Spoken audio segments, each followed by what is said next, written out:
Shabbat Shalom. Welcome to Sabbath Talk. Oh, it's a beautiful day. I had to kind of participate in something at work today. I believe I've done pretty good. It was only for a real short time, but I believe I've done real good. Ain't dealing with that, It is what it is, though. Want to talk a little bit about the heart today.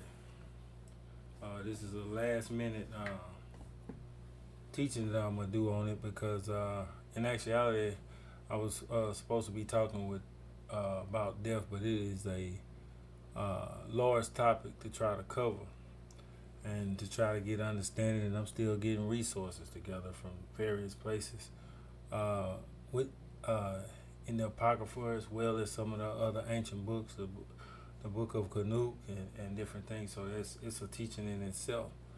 But really what I want to talk about today is the heart. And, we have to really, really protect our heart. The scriptures tells us to, for one. A lot of times we mean well, and there's people out there will take advantage of you. And even in meaning well and giving your heart, you still have to keep it and guard it, because it's not for everybody. The people that have access to your heart should be very limited, because we live in a world today. I looked at a man, basically he won the lottery, and he wasn't doing so good with the money with some of his family members or whatever, and it ultimately got him killed. The women will say that he was messing with ultimately got him her family or whatever, and he was even sharing the money with the woman's family, and people still will want you dead. So it doesn't matter. It's almost like you're darned if you do and darned if you don't. You know what I'm saying? And so I'm gonna talk a little bit about the heart, and let's get the Strongs up here, because we want to see what keep me. But I'm talking from Proverbs 4. This is kind of off the cuff, if you would say, because I didn't really got a lot of scriptures written down. So, but we still gonna do this. I trust that the Most High will make this a fruitful understanding, and we need to see what the heart is, because we trying to judge the heart in English, and this is a Hebraic or a Hebrew author, and how they view the heart is not they come from more easternly point of knowledge, and what they view as the heart. Leb is Hebrew for heart. Is one of the words for Hebrew for heart, and what they portray as heart is not the same as what we do in English. So we want to use this so bad, but it's more than just this. And we think, especially coming out of Christian church, we think that the heart is so good, and the heart can be desperately wicked. And we may touch on that. There's a scripture that's coming to mind right now. And we're going to look at Proverbs chapter 4, verse 23. And it says, "Keep thy heart with all diligence, for out of it are the issues of life." And this has a lot of understanding, especially in this society. But we're going to first get the word keep in Hebrew, because it says for us to keep. So we're going to put the Hebrew. Strong's H, 5341. Not sad. Not sad. So nasir means to watch, to guard, or to keep it, because it said keep thy heart, right? To preserve, it says guard from dangers. How many of us know that we got some people that out there that don't mean us no good, and one opposes friends, one opposes sometimes they family members, sometimes they co-workers, sometimes they just a neighbor. You know what I'm saying? But we have to guard our heart from all danger, because what I find today is a lot of people suffering still from childhood trauma, and they in their 40s, 50s, 30s. They are a lot of people are still living trauma, still can't look at themselves in the mirror and like what they see. Just still hurt. You know, you know. You look at the dating pool now. It's just a bunch of people that's out there. Uh, when you get them, they damage, and then they bringing damaged goods into a relationship, and that's not gonna work. And then you have all kind of other things that are going on. And we don't forgot a lot of the way and the morals of like the old people. People nowadays will throw you away in a New York second. You know what I'm saying?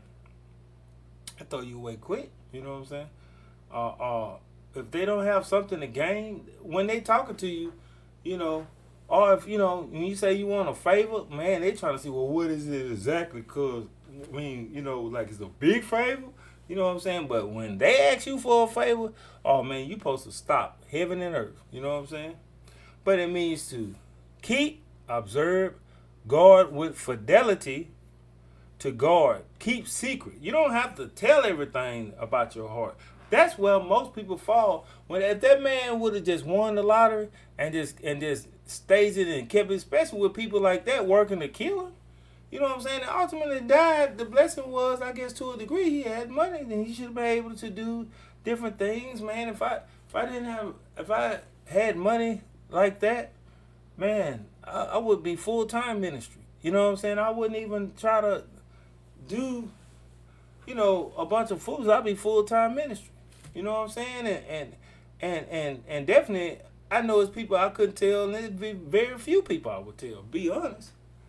You can't even tell some of your family members. They get you knocked off. Oh yeah, that boy Pookie, he had Pookie Ray Peanut.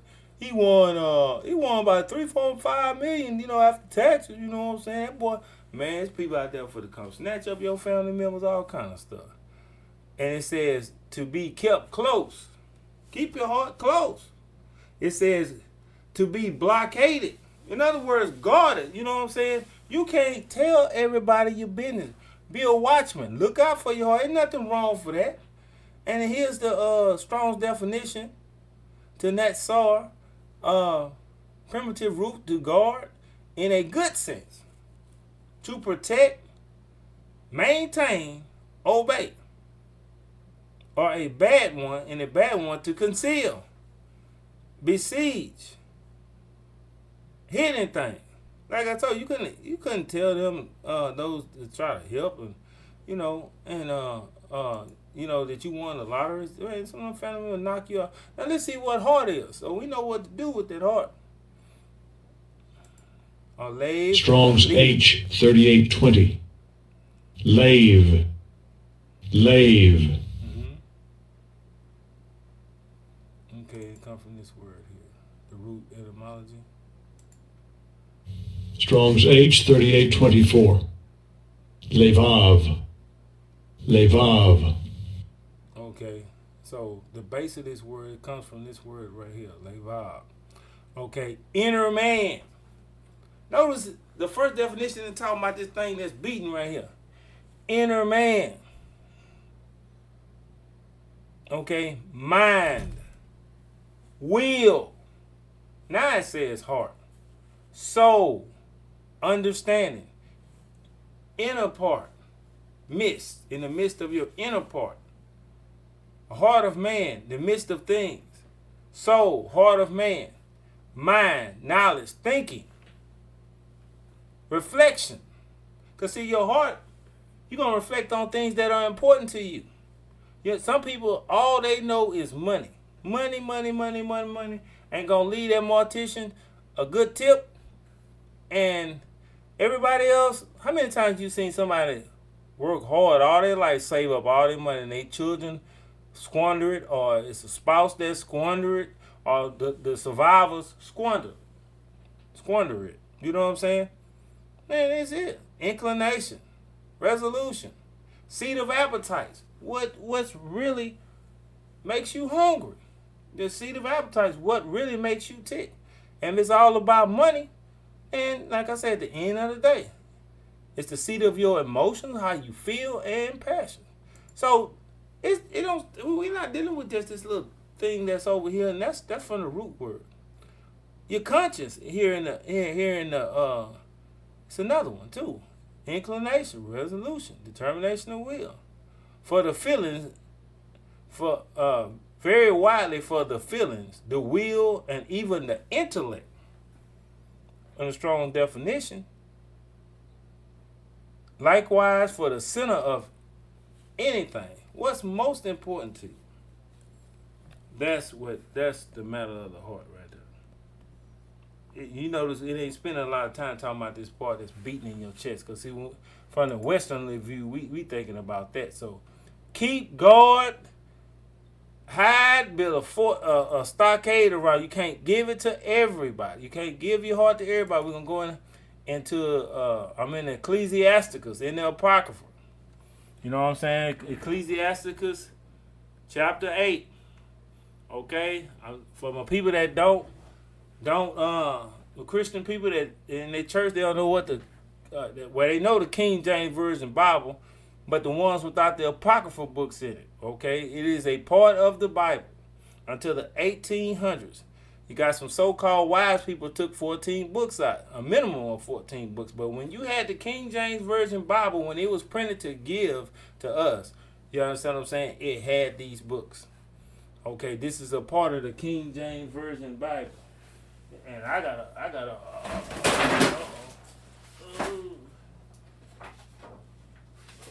y'all forgive me. I don't like to have my books on no floor. Most High's name is, especially the one of Hebrew. Okay. Whew. Now this is an Ethiopian Bible. Okay, this is earlier than the King James. Had 88 books. You can see it right here on the thing. 88 books. Okay, that's more than what you got. Okay. Here's an Apocrypha right here, for instance. 113 books. Okay, you're missing some teachings. And this is why the Bible be so complicated to a lot of people. You know what I'm saying? But it's Ecclesiasticus. And just go look it up, do your research. You're going to have people hating on it and stuff, but the original Israelites, this was penned before Christ, like 100 years before Christ or so. So, at least 100 years before Christ. So, this is the part of the books. And this is Ecclesiasticus, the Greek version of Ecclesiastes in the regular Bible, which your Bible have, but this is Ecclesiasticus. This is the Greek scriptures of additional scriptures that's a part of the Ecclesiastes. Okay. So, I just said we're in Ecclesiasticus in the Apocrypha 8 and 19. It says, open not thy heart to every man, lest he requite thee with a shrewd turn.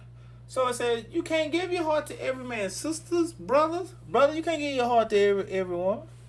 Well, you know, there's women out there. Let me tell you something. The way this thing is nowadays, it's jacked up anyway. You know, a lot. I look at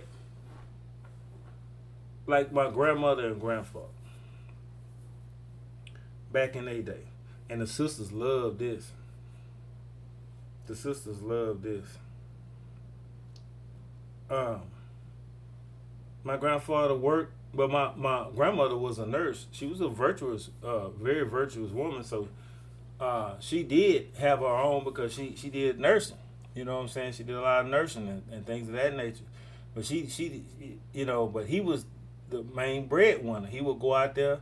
He was a painter, and he would go out there and carpentry work and stuff. And he would do all that, and he was awesome at what he did. And he would work himself to the bone for the family. He would eat last.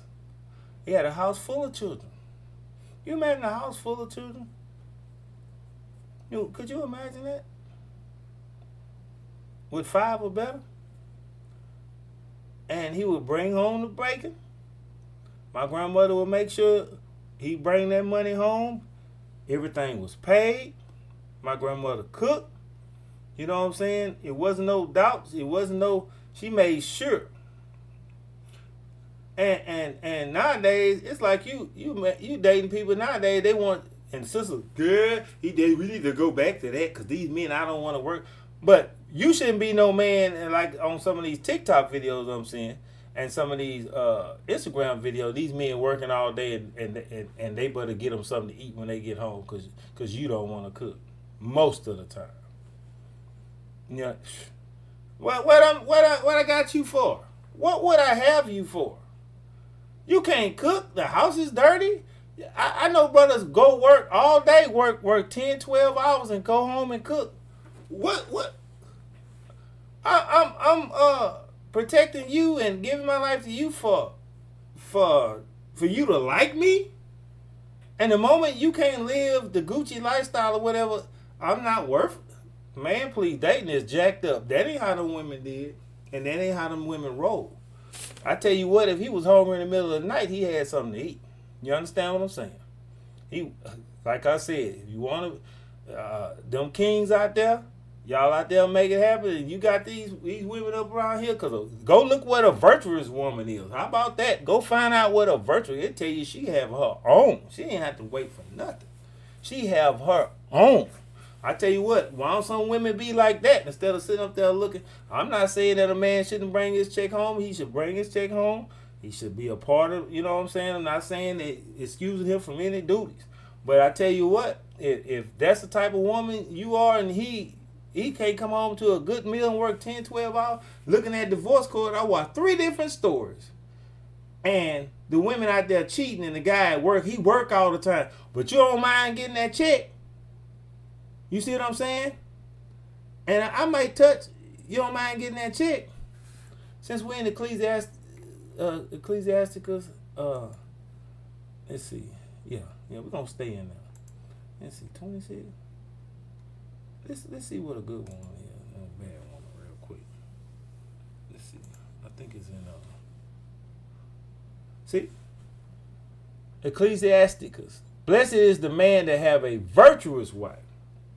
Like the Proverbs, the woman in Proverbs 31. You understand? A virtuous woman. Blessed is the man that have a virtuous wife, for the number of his days shall be double. See, you don't mind bringing no check to somebody like that. You gonna get double because she gonna make sure you're healthy. She gonna take care of you. You know what I'm saying? Thank you. Real true woman. A virtuous woman rejoiceth her husband. She happy. You know what I'm saying? And he shall fulfill his years in peace. He not over here arguing with you over your little moves up and down. You know what I'm saying? He doing what? He got peace in his house. It says a good wife is a good portion, which shall be given to the portion of them that fear the Lord. So if you are a man, here you go. That's what you should have. You know what I'm saying? You got people, they don't even call, check on you. They just out of there doing what they want to do. And they don't even check on you. You be dead in the road. You know what I'm saying? Take them 3-4 weeks to call you. You understand what I'm saying? But let's look at the other side of it. A evil wife, let's look at 7. An evil wife is a yoke shaking like a chain around your neck, shaking to and fro. You imagine somebody jerking the chain, got a chain around your neck. He that have hold of her is though he is being held, as he that have a hold of her is as though he held a scorpion. Who want to hold a scorpion? That's what it's like to have an evil wife. You know. And it just tell you how they love. Here you go, verse 9. Let's drop to 9.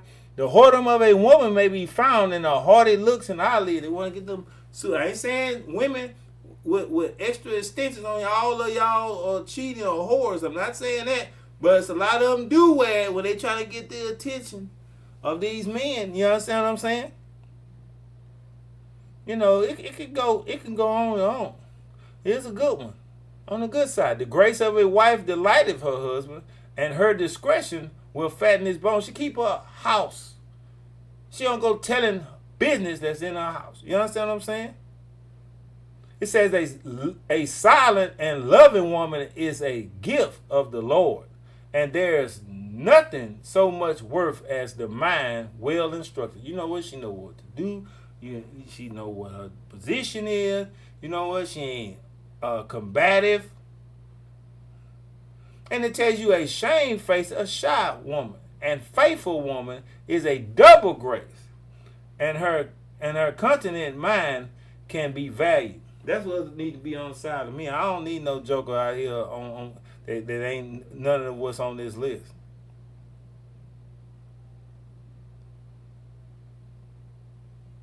You know, it says, my son, keep the flower of thine age sound. Take care of yourself, boy. That's what it's saying right now. And give not thy strength to strain. Don't be showing your raw oats everywhere. Don't be having sex with your bathers. You know what I'm saying? It says, here we go. And I'm going to get off this. I'm going to get off this real quick. Boy, I can keep going. It's a whole chapter on it. A harlot can be counted as spit, but a married woman is a tower against death to her husband. Man, y'all better check that out, man. You know what I'm saying? You see what I'm saying? Man, this society we live in nowadays. Everybody want to be shaking and wearing stuff up your butt on TikTok, trying to be fine for every man and stuff like that. Showing all your goods to your husband goods to people. Or dating somebody, you still disrespectful. Then get mad when some chick notice his shoulders kind of wide or whatever. That his shirt might be withholding a frame. Then you get mad. You know what I'm saying? Cause half the time, look at all these rappers and stuff. You know how these girls with them and stuff, and they be trying to have more followers. He the famous one that try to have more followers than he do. Man, what that thing say? Shame face. It said a woman in the background. You know what I'm saying? Man, come on now. Trying to be out there harder than him. Boy, you know how many men done got hit? Look at what's that, PNB Rock? You know what I'm saying? Old lady dropped the location, he died in the Waffle House. Ops came and caught him and busted him. And then the first time he got away before because she was shopping and had him in the wrong side, and he almost got killed, but he got away the first time. Cause she over here dropping location. Man, you better get them social media whores, man. I'm gonna tell you just like this. Social media whores, you understand what I'm saying? Want to be all looking all west up to get appreciated. You could tell them that they look, oh, you look beautiful. Oh, okay. And then when some stranger, thank you. You know what I'm saying? You got somebody like that, man. I'm gonna tell you just like this, bro. Man, get that clown shit, man. I'm gonna tell you. I correct them if they don't get corrected. Tell you right now, you probably want a Swain Wine production. You know what I'm saying? You probably want to get up out of there. But yeah, that is a good. This is a good lesson right here. But men, if you trash and you don't work, you don't take care of your woman, and your woman out there working, and you ain't doing your part, you a part of the problem yourself. But it tells you to keep your heart with all diligence. Okay, we're going to go into the book of the law. We're going to get it out the law. Because anytime, whether I tell all my people, whether you Old Testament, New Testament, whether you a so-called Christian follower of Yahushua or Yahushua, some people know him, or Yahusha or Yehoshua, you know what I'm saying? Depending on your dialect there for the name of the Son of the Most High. You know, you got to go to the law first to find out what's right and wrong. I don't care if he is New Testament. Do you know that that's where all the right and wrong is? That's what lets you know if you're doing something okay, sinning or not. You got to go to the law. Then you go to the prophets on the same subject. Then you go to the renewed or the Brit Hadashah, the renewed testament, or what y'all call the New Testament, to see how they implement it. But I promise you, it ain't gonna be different than what was already there. You get these jack-leg preachers teaching you some other kind of way, and then this is why you take 2 steps forward to take 10 steps back, because nothing, you tired and all this, and your prayers can't pray to tick off a dog. You understand what I'm saying? Because you're lacking the law. You got the grace part, but you're lacking the law. You need both. Can show you that upon death, when the Most High call all them souls back. You know what I'm saying? I guess I'll go ahead and get it. Let's see. Is it 14th chapter? Let's see, our 12th chapter of Revelation. It got to be the 14th. Let me see. I mean the 12th.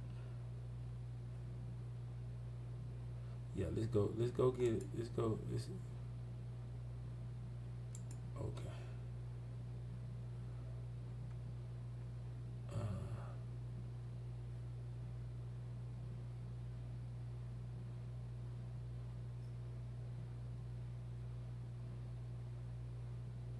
Yeah, here's one, but this is the devil. He mad at them because they kept the commandments of God and have the testimony. You know what I'm saying? This is talking about Satan. He mad at the one to show you that you need both anyway. But I'm gonna go back to the other. This is Revelation 12 and 17.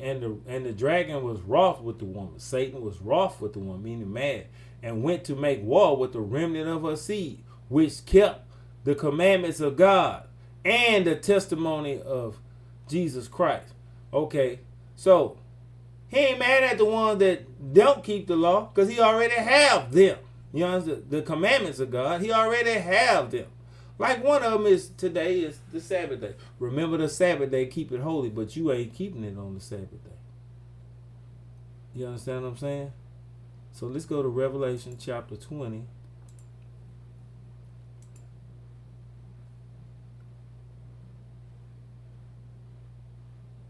Okay, so this is Revelation chapter 20 and 12. We get right to it.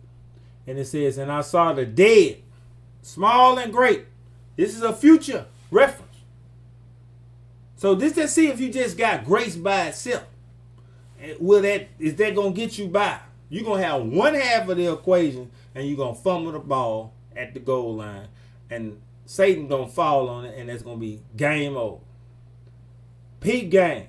This is talking about the dead in a future reference. It's telling you you got to have two, what they call it? Two, can't think of that word. Requirements. I can't think of a word with an R. I can't think of it right now. I can't think of it. Anyway, Revelation 20 and 12. It says, and I saw the dead, talking about the dead, small or great, whether important in this life or not important or very important, stand before Yah, stand before the Most High. And the books were open. And another book was open. One of the books is Sephirah, the Lamb Book of Life. Sephirah is just the same name in Hebrew. And the law is the other book. And the book of remembrance. Those are three books. It's talking about three books right there. Which the book of life, Sephirah, okay. And the dead were judged out of these things which were written in the books, plural, according to their works. Why I thought you couldn't works? You couldn't do works. Wait a minute. Because see, some of these churches teach you're not justified by works. But what did that scripture say? See, this is how you know they don't understand Shaul. You better have some work. What the brother of Yeshua, the one that came out the same womb, or some of y'all know it's Jesus. He said, faith without works is what? Dead. Show you your faith. What he said? Huh? Faith without works is what? Dead. Okay. You gonna have faith, but you ain't gonna do the thing to show your faith. Man, please. You ain't not gonna make it. And it says, and the sea, the one that died in the water, drowned, which were in it, and death and hell delivered up. Okay, Hades delivered up the dead which were in them, and they were judged every man according to their works. You see what I'm saying? According to their works. You see what I'm saying? Let's get one more thing real quick. I'll see if I can catch it real quick.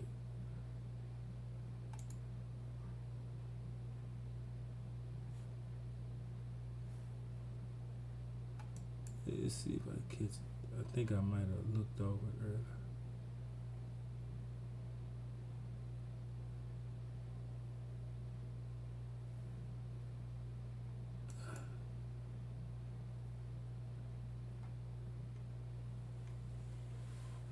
Yeah, you know, like I say, these people be teaching this word and leaving out certain things.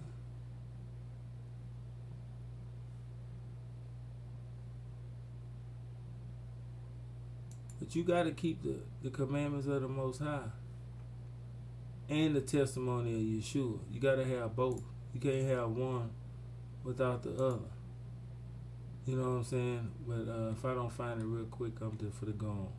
But you got to have both, the testimony and the faith.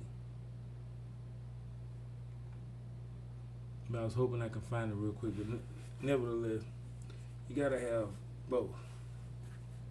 Can't have just one. But in the law, let's go back to the law. We was in the law. It says, only take heed to, Deuteronomy chapter 4, verse 9.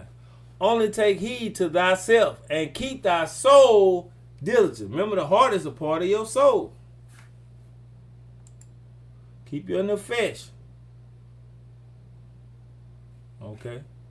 You're in a man, nefesh. See it up there? Nefesh. Okay. Keep your soul. And forget not the things which thine eyes have seen.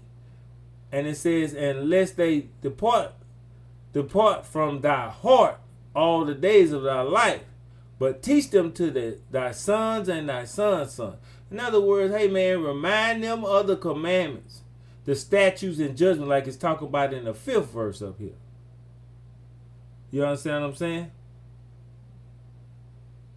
And don't be adding or taking away to the word, as it's talking about there in the 2nd verse. It's telling you to obey. You can even see the subtitle.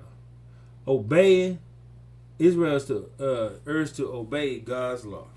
Okay, don't forget about it like most people doing nowadays. You understand what I'm saying?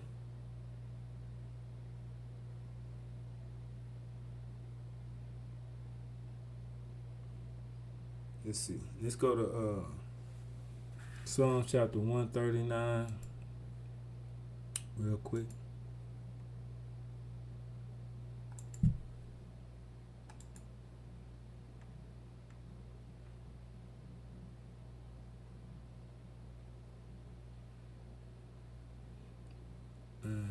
Okay. It says, search me, O Yah, O God, and know my heart. Try me and know my thoughts, and see if there be any wicked way in me, and lead me to the way everlasting. So he said, hey man, if I test me, if I don't have it right, show me the way to everlasting. That's the way we should be. Because how many of us know our heart is very, very flaky? A deceitful heart.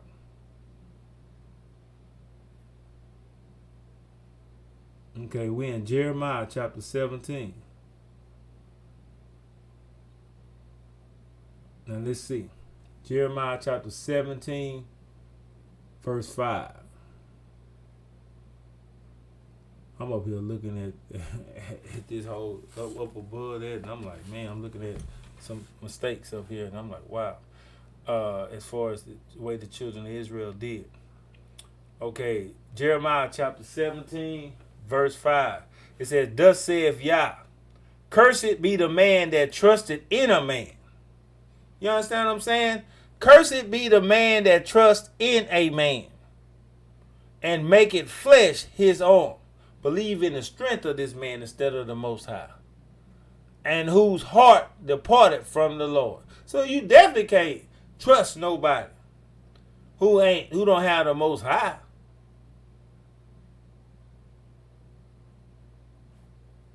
You understand what I'm saying? Verse 6. For he shall be like the heath in the desert, and shall not see when good cometh, but shall inhabit the parched places and wilderness in the salt land, and not habit it. We go jump down, save time. Verse 9. The heart is deceitful above all things, and desperately wicked. Who can know it? You see, we can intend to love the Most High in our heart, in our mind, in our inner man. I watch people do it all the time. There's no perfect man or woman. But I watch people all the time say that they love the Most High. But they don't want to do the things and say they love the Most High Son, Yeshua, or some of y'all know it's Jesus. But in Christ didn't eat no pork.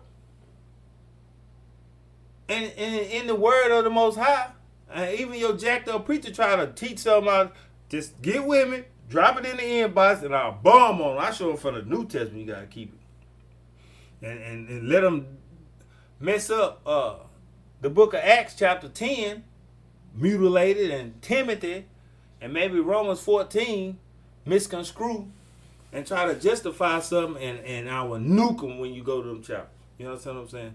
Prove to you beyond a shadow of a doubt in the future, when the return of the Most High, if you're eating, the scripture says very swiftly, if you're eating swine's flesh, he will put fire into your bosom. You understand what I'm saying? Isaiah chapter 66 and the 65th verse says. So I'm not going to go there for the sake of time, but I'm telling you where to go. When they tell you he going to come with all his angels, start at about 66, Isaiah or Yeshayahu, chapter Isaiah 66, start about the 15th verse and read down and watch. It says it very clearly, if you are eating swine's flesh, you understand what I'm saying, he's going to destroy you with fire. So your teacher can't, or your preacher can't be telling you the truth. Them scrimps, I know it's scrimps, them scrimps are not according to the Bible. Christ ain't eat them, but we gonna eat them. But we say we love Christ. The Bible say mark the perfect man, don't it? If you're gonna be like somebody, say be just like the perfect man. So who's the perfect man? But we say we love him. We do everything opposite. We don't keep the feast days. We don't keep the original Sabbath like he kept it. We don't do none of the thing, but we say we love him. And he's supposed to accept all our foolishness. But it's the Most High know the heart. And it says in the 10th verse, I, the Most High, I, the Lord, search the heart. I try the reins, even to give every man according to his ways, according to the fruit of his doing. You know what? You don't keep them laws, statutes, commandments, and the testimony of his son Yeshua, and keep them like he kept them, and acknowledge that he died for your sins, and to live life accordingly. No, you're not gonna match perfectly to him, because we're not perfect beings. But you better get close, because your way you're gonna spend your existence is very important. So you better get close to it. What the scriptures say? It says that the righteous will scarcely make it, meaning barely make it. So the standard got to be kind of high, don't y'all think? Don't y'all think?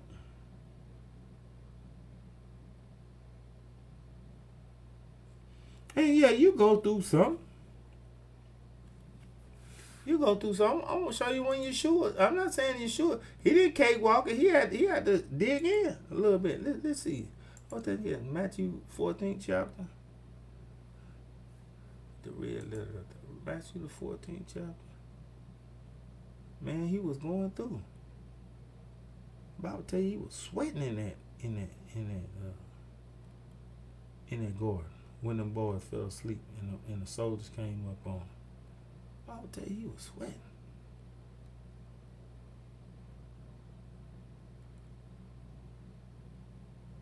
Let's see. Because, man, he was asking the Father, take this cup from me. Nevertheless, this is Mark chapter 14, verse 36. And let's see what he said. And he said, Abba, like Master or Papa, Father, all things are possible unto thee. It says, take away this cup from me.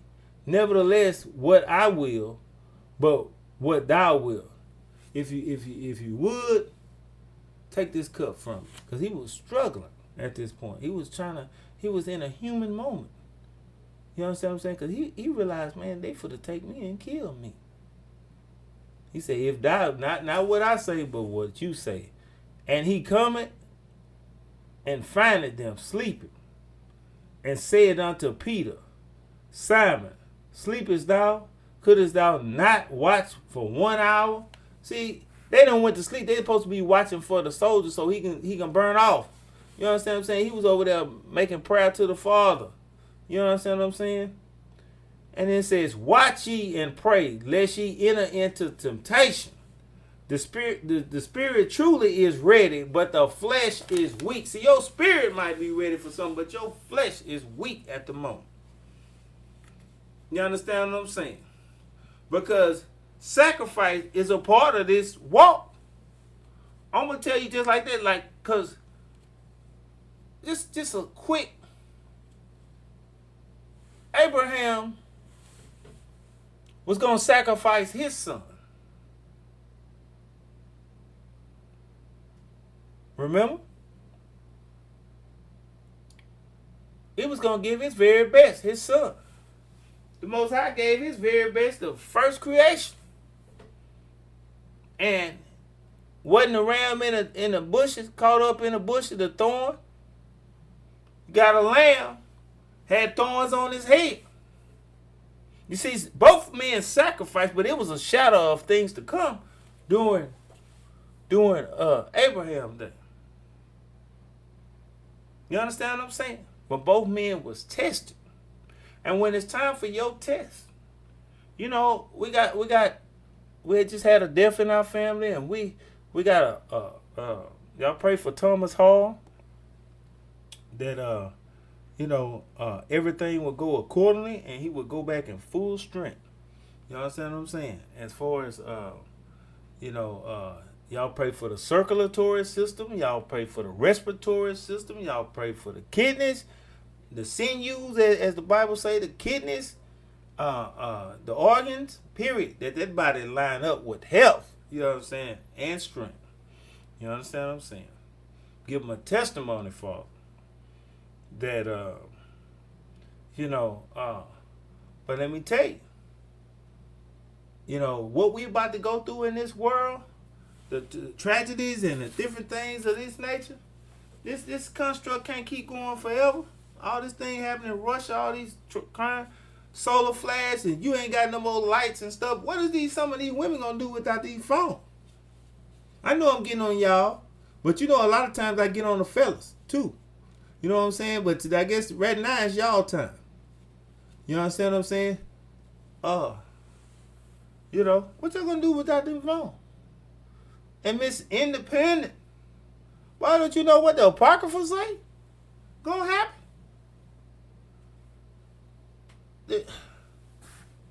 And then you got jackleg preachers out here teaching that you're gonna be sitting in heaven, lying self. And then when nobody prepared, just leading you to the fire, nobody prepared, and just leaving you just bust up. It's gonna leave you unprepared.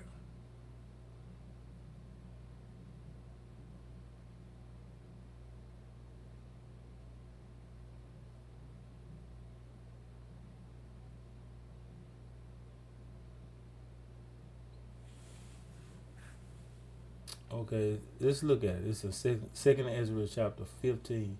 I'm at 14, verse 14. Woe to the world and them that dwell therein, for the sword and their destruction draweth nigh.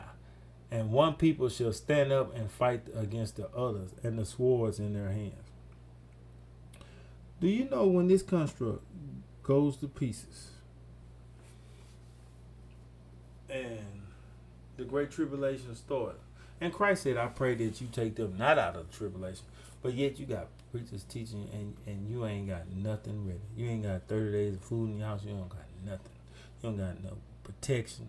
Boy, don't you know? This chapter right here tells you how bad it's going to be.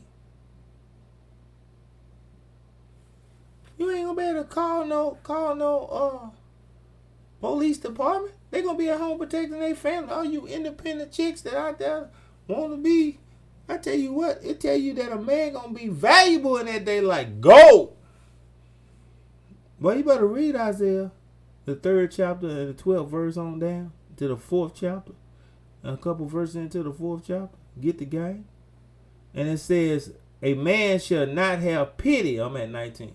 A man shall not have pity upon his neighbor, but shall destroy their houses with the sword and spoil their goods, because the lack of bread for a great tribulation. That's what's going to happen in this day. You see, it's going to be the purge.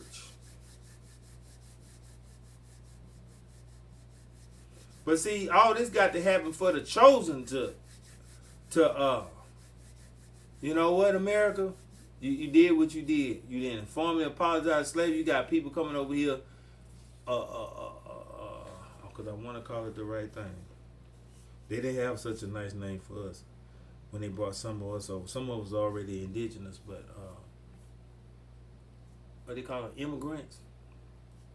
Give them $150,000, and then this vice president that's running for president, she want to give us $25,000 for so-called reparation of her plan. $25,000, but you're gonna give some people that wasn't born here $150,000. They getting that now. The hypocrisy and that foolishness.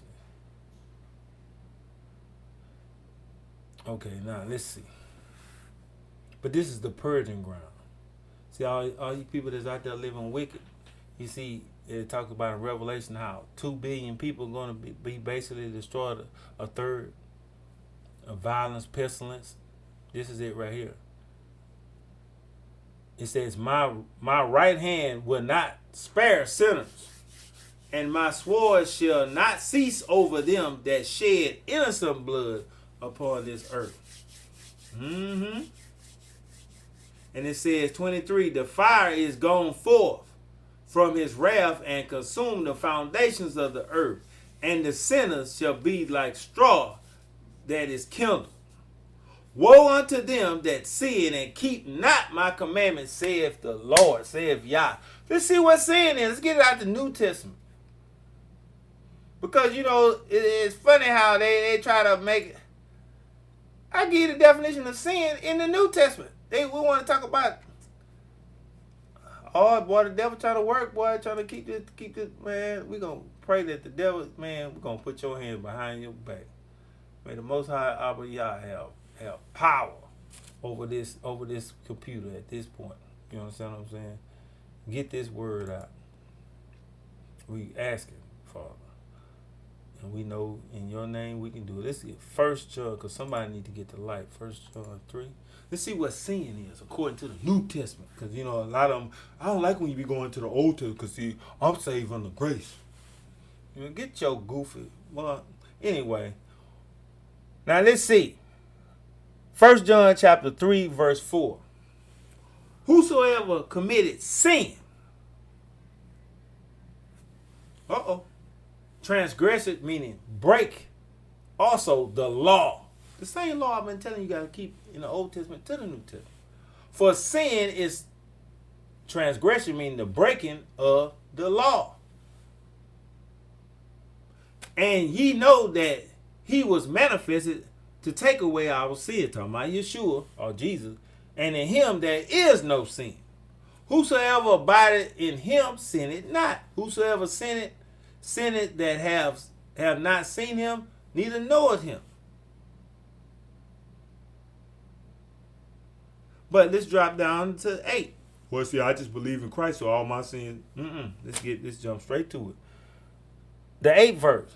He that committed sin is of the devil. For the devil sinned from the beginning. For this purpose the Son of God was manifested, and he will destroy the works of the devil. Whosoever is born of God, meaning keeping the commandments, to the best of your ability and knowledge, and the testimony of Yeshua, do not commit sin, for his seed shall remain in him. Meaning you're gonna live forever, and he shall, and he cannot sin because he is born of the Most High. Man, I ain't too much gonna, man, guard your heart. I done went all over the place with this right here. But guess what? Somebody needs to listen to it. Somebody needs to hear it. But you gotta guard this heart.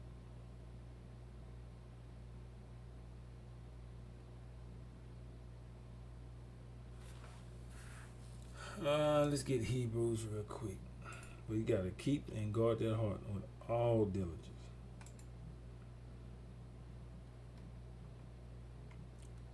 Let me see if we want to.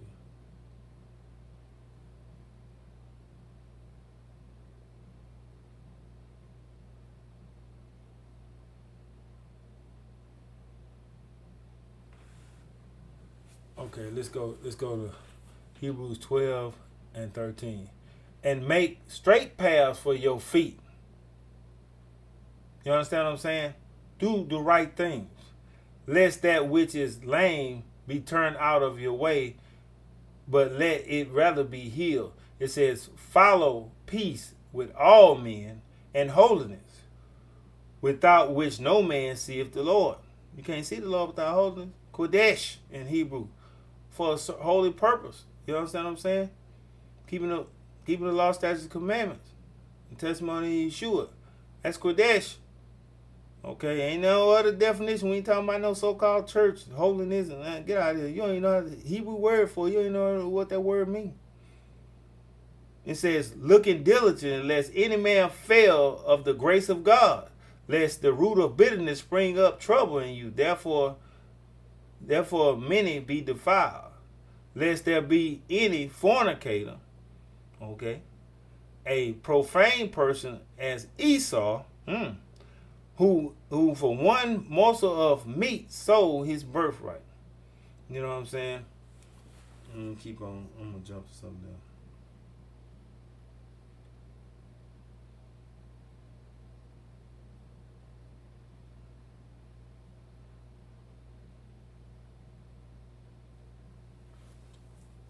You know, we have to keep. Let's do this. Let's go. Let's get something from Yeshua. And then we're gonna about dial it in. I ain't gonna make it too long when y'all get the red right.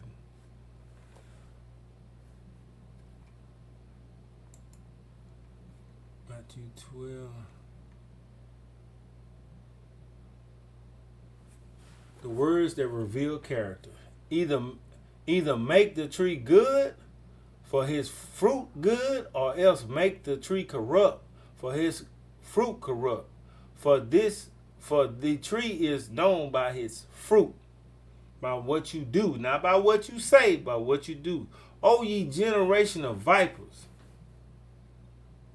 how can ye be evil? Speak good things. Out of the abundance of the heart, the mouth speaketh. You know, out of your heart, you gonna do the things out of your heart, and what's important to you, you're gonna do the things out of your heart. But out of your heart, your mouth gonna speak how you really feel about somebody. Your mouth will eventually, especially give them some liquor. It says, a good man out of good treasure of the heart bringing forth good things.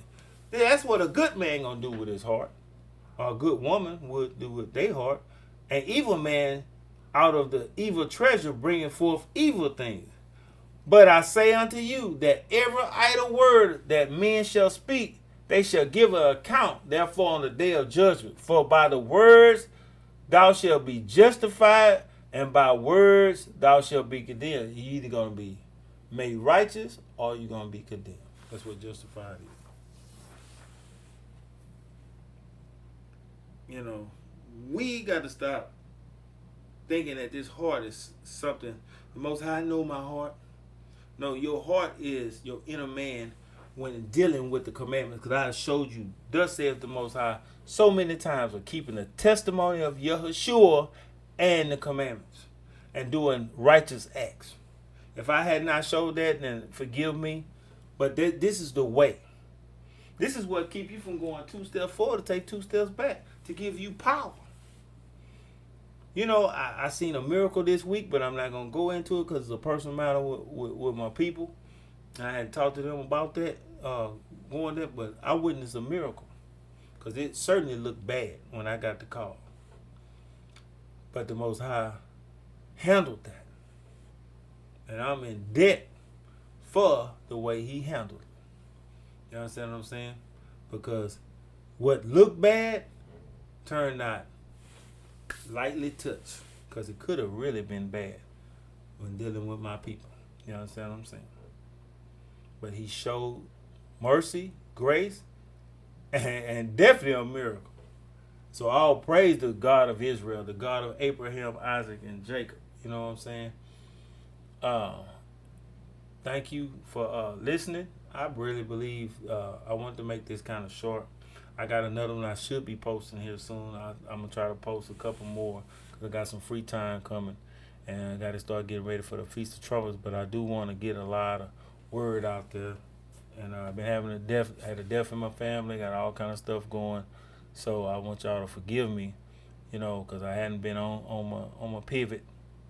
But I want y'all to be blessed. Shabbat shalom, everybody.